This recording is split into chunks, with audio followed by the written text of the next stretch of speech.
কেন্দ্রের অর্থমন্ত্রী গত বছর বাজেটে দ্ব্যর্থহীন ভাষায় ঘোষণা করেছিল 3 কোটি বেকার যুবক যুবতীদের চাকরি দেবে বিজেপি সরকার।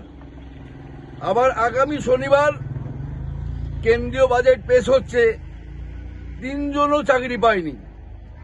তাই কেন্দ্রের যে বিজেপি সরকার শুধু জানে যে রাজ্যে রাজ্যে হিন্দু মুসলমান খ্রিস্টান বৌদ্ধদের ধ্বংসলীলা করতে, সাম্প্রদায়িক দাঙ্গা বাঁধাতে, দেশকে আজকে দুর্বল থেকে দুর্বলতম করছে।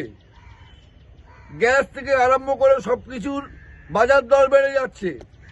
এই একটা মিথ্যাবাদী সরকার আগামী শনিবার আবার সারা ভারতবর্ষের মানুষ দেখবে যে মিথ্যের ফুলঝুরি ঝরিয়ে বাজেট পেশ করছে। ধিক্কার ধিক্কার বিজেপি সরকার।